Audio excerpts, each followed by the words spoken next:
Les aéroports de Paris, c'est les premières prairies de la région parisienne. Donc on a des hectares et des hectares à entretenir avec des ressources de biodiversité qui sont aujourd'hui protégées sur les aéroports alors qu'elles ont disparu dans le reste de l'environnement. Je m'appelle Xavier Titelman, je suis consultant aéronautique chez Starburst et j'ai un passé dans l'aviation navale et beaucoup de missions de conseil pour réduire les émissions de CO2, plein de choses dans ce genre-là. Il y a 3 grandes familles de leviers pour réduire les émissions de CO2. Le premier, c'est l'optimisation des opérations aériennes. Améliorer le contrôle aérien, c'est 10% de réduction des émissions de CO2. Les big data, c'est 5%. Le roulage électrique, c'est 3%. Mettre des winglets, c'est encore 3%.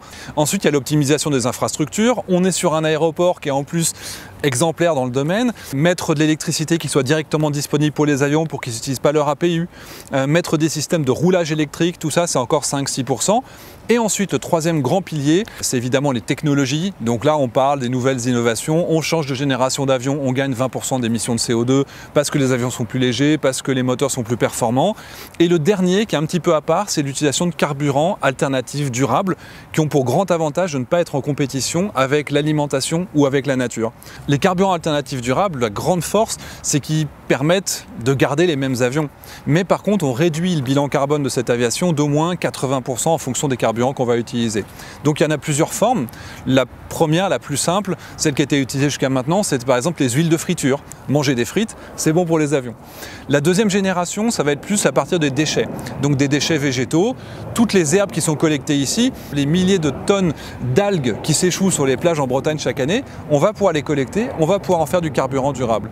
Et il y a une troisième génération qu'on appelle les électrofuels. On va directement capter le CO2 atmosphérique, on va le faire des mélanges chimiques, notamment avec de l'hydrogène, et on va pouvoir produire du carburant. On a vraiment 3 familles de carburants durables. Pour l'instant, le carburant alternatif durable, il coûte beaucoup plus cher. C'est son grand défaut et c'est pour ça qu'aujourd'hui, il n'intéresse pas grand monde et qu'on ne s'est pas lancé massivement sur cette transformation. Donc il faut des normes, il faut des obligations. Là, à la fin de la décennie, on va être au moins à 10% de carburant alternatif durable dans tous les avions qui décolleront des aéroports, notamment de Roissy, de Charles de Gaulle, qui sont équipés pour ça. Donc ça va être quelque chose qui va se faire petit à petit et vous avez du coup des grands opérateurs comme Total Energy qui sont en train de changer leur raffinerie justement pour s'adapter à cette nouvelle demande. Faire voler des avions qui ne polluent pas, c'est quand même objectivement utopique avec les avions d'aujourd'hui. Donc il y a des améliorations qu'on vient de voir, mais il y a aussi un basculement technologique avec des ruptures technologiques importantes, notamment avec des avions qui pourraient être à propulsion électrique. La propulsion électrique, évidemment, on se repose uniquement sur une émission de CO2 éventuellement en produisant le carburant. Le carburant, ça peut être de l'électricité ou alors de l'hydrogène dans une pile à combustible. Mais on a vraiment beaucoup de nouveaux appareils qui vont arriver. D'ici 2025, on aura certainement des appareils jusqu'à 20 sièges 100% électriques. À la fin de la décennie, 70 sièges. En 2035, certainement plus de 180 sièges. L'avion du futur, il ne sera pas uniquement à hydrogène. En réalité, vous aurez différentes énergies en fonction du besoin. Les vols les plus courts, ils vont certainement être à 100% électriques sur les prochains avions.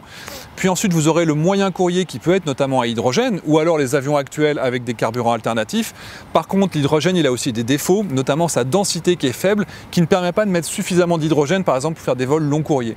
Donc, les vols long courriers resteront au carburant alternatif durable au moins jusqu'à après 2050. Les aéroports, ils ont énormément de défis qui sont face à eux. Le premier, c'est déjà de pouvoir fournir ces différents types d'énergie. Comment est-ce que vous ferez quand vous aurez et des carburants alternatifs durables et des carburants classiques et de l'électricité et de l'hydrogène? Il y a aussi tout ce qui est environnemental. On a des associations incroyables qui montrent aussi que les aéroports de Paris, c'est les premières prairies de la région parisienne. Donc on a des hectares et des hectares à entretenir avec des ressources de biodiversité qui sont aujourd'hui protégées sur les aéroports alors qu'elles ont disparu dans le reste de l'environnement.